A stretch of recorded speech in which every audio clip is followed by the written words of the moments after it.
So last month, a new study was published that compared straight sets to pre-exhaust sets and drop sets. For the straight set group, they started off with 4 sets of the leg press, followed by 4 sets of the leg extension.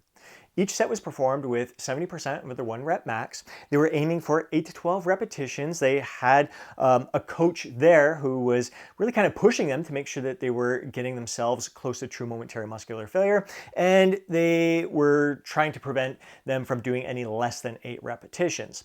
So 8 to 12 repetitions was the goal, using 70% of their 1 rep max. They were also resting for 3 minutes between sets. With the pre-exhaust group, they started off with 1 set of the leg extension using 30% of their 1 rep max and going to true momentary muscular failure. So it was a lighter load with higher repetitions, going to all-out true momentary muscular failure. They rested for 3 minutes, did 3 sets of the leg press, and then they did another set of the leg extension using just 30% of their 1 rep max. So again, another lighter set, higher repetition, to the point of true momentary muscular failure, again resting for 3 minutes between sets here. And then they did 3 more sets of leg extensions using 70% of their 1 rep max. And they used 70% of their 1 rep max for the leg press as well. So the difference between those two groups is there was like 5 sets of the leg extensions and just 3 sets of the leg press. 2 of those sets, they were using 30% of their 1 rep max. For the drop set group, they started off with 3 sets of the leg press, 70% of their 1 rep max, 3 minutes rest between sets. Rested 3 more minutes after their 3rd sets of the leg press there, and did the leg extension using 30% of their 1 rep max. Again, to the point of true momentary muscular failure. So again, lighter weight, higher repetitions. Then they did 3 more sets with 70% of their 1 rep max, and then they did a final set of the leg extension using 30% of their 1 rep max. So once again, there's 5 sets of the leg extensions in there. 2 of those are with 30% of their 1 rep max, and they started off with the 3 sets of the leg press. So what did they find? There was no difference in muscle gains or strength gains or endurance gains between all 3 groups there. So it's all the same. The only difference they found was that there was an increase in muscle soreness with the group that performed the drop sets and the pre-exhaust sets. All this kind of correlates with the previous research that was published just last year. I don't even know if it was quite a year ago, where it was a meta-analysis. They looked at 5 different studies, and they found, just like this study, as long as volume is equated, there's no difference in muscle gains or strength gains, whether you're including drop sets or pre-exhaust sets or anything along these lines there. The only difference is the fatigue. Now, part of drop sets, yes, I definitely think there is that chance, the increased risk that you're going to feel a little more muscle soreness from performing those drop sets there. But I also, for myself personally, I would love to hear what your experiences are, if you can relate to this. So please take a moment to drop a comment down below. When I'm doing lighter weight, higher rep sets to that point of true momentary muscular failure, that in and of itself causes greater muscle soreness, which is why I'd say for most exercises I perform, I'm aiming between the 6 to 10 rep range, unless I find that going a little bit higher in repetitions is easier on my joints. Or maybe I had a crappy sleep the night before, I just don't feel like lifting heavy, I'm gonna go lighter, higher repetitions. I find that it's better in those cases there.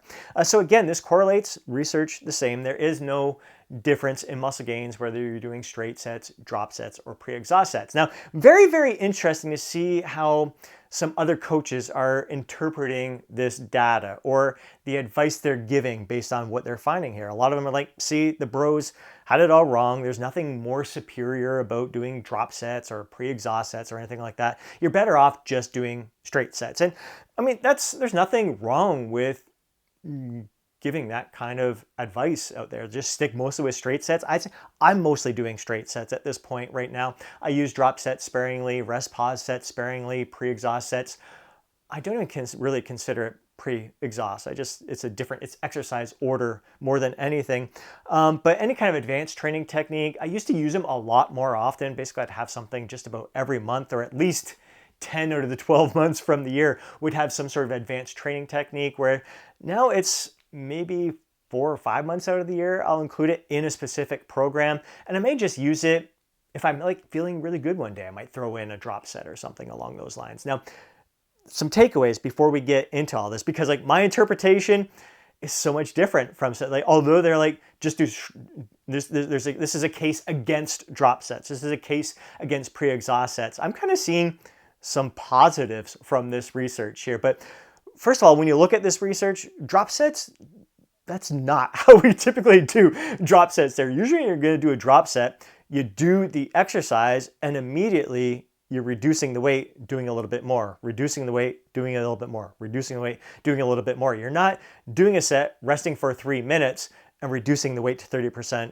of your 1 rep max, going to failure. That's more of a back off set, which is great in and of itself as well. So to me, the way I see this is, well, back off sets are great. If you find that you want to, like that last set, you just don't have it in you to kind of keep that heavy load in there, you want to reduce the weight, do higher repetitions, you don't have to keep, this is a case where you don't have to keep the reps the same for every single set. You don't have to keep the load the same for every single set. As long as you're bringing your sets close to the point of true momentary muscular failure, the results are going to be the same. Again, volume equated throughout there. So this is a great positive case for back off sets there. I wouldn't say this shows us anything about drop sets because that's really not a true drop set fashion there.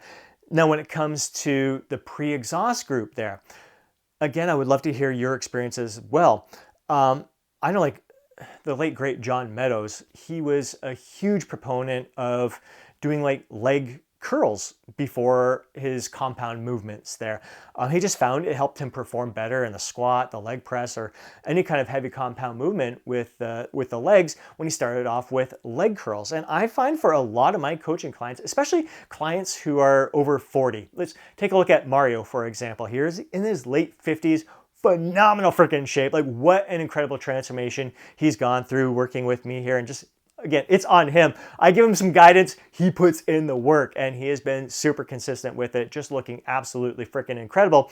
What he loves the pre-exhaust technique is kind of my punish and prod type approach that I've been using for quite a few years here, where you would start with, say it's a chest workout day, or chest is involved here, starting with a cable fly or a machine fly before doing like a chest press of some sort. He just found it really helped kind of lubricate the joints, enhance his mind-muscle connection, just prime his chest for the bigger compound movement. Now, a lot of people, other coaches out there would argue, well, putting that chest press as a second movement in your workout there, you're not going to be able to lift as heavy. And there's definitely an argument for that. I'd say that is likely the case. I know when I was trying to improve upon my strength with the hammer strength chest press there, I was starting it first in my workout there. I had to do a lot of workup sets. So I was doing some light workup sets building up to my max there. So yeah, like starting, if I want to just build, that's my focus. I want to get stronger on this chest press. I'm going to put it first in my workout there. But if I'm just focused on feeling my best, experiencing muscle gains that feel best to me, I might start with that cable fly movement because it helps prime me. And if I'm doing the cable flies after the chest press or a machine fly after the chest press, I can't lift as heavy with that cable fly. So it's a trade-off where if I start with the cable fly, I can lift heavier with the cable fly. I'm getting a lot out of that movement, plus it's priming my muscles for that hammer strength chest press. So I know a lot of experienced lifters, guys over 40, even 35 for that matter, find it really helpful when they start with that isolation exercise, a pre-exhaust exercise, not with the 30% of the 1 rep max. It's still usually like typical 8 to 12 repetitions or anything along those lines. It doesn't have to be 30% of the 1 rep max. So I definitely see a lot of positives to incorporating that pre-exhaust. And yes, even if you're not going to be able to do as heavy with the second movement, the compound movement, again, this research just showed, boom, it's just as effective. So if you feel better doing that pre-exhaust, it's easier on your joints, fuck, all the power to you.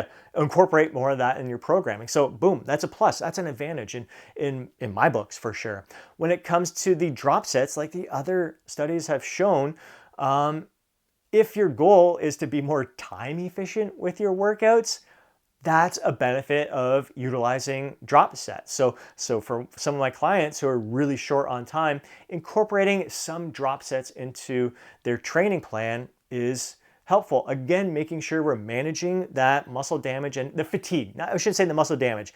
We're managing the fatigue and the soreness factor when incorporating drop sets into their training to make it more time efficient. So like we're talking like that one paper, the meta-analysis published last year, they're talking like 30 to 70% more time efficient with your workouts when you're incorporating drop sets. There's more drop sets than I'd ever program in a workout, but it's a great way to utilize your training. I'm also finding like a lot of my clients enjoy finishing off their workout with some drop sets. It just gives them the sense of accomplishment, the sense of achievement where they're walking out of that gym feeling victorious, feeling invigorated, confident, proud. So it does something to them psychologically, mentally, that just charges them up. So there's so much to say for the power of the mind. I'd say that's the greatest underestimation that we could have from these kind of techniques is what it does for us mentally.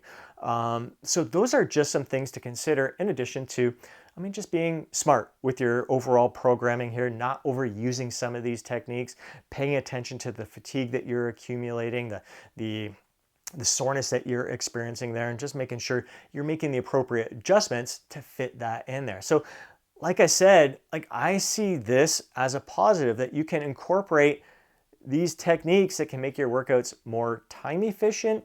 They can make them more empowering. They can make it more joint friendly and still experience the exact same kind of muscle gains as if you were to just focus on straight sets throughout your entire workout there.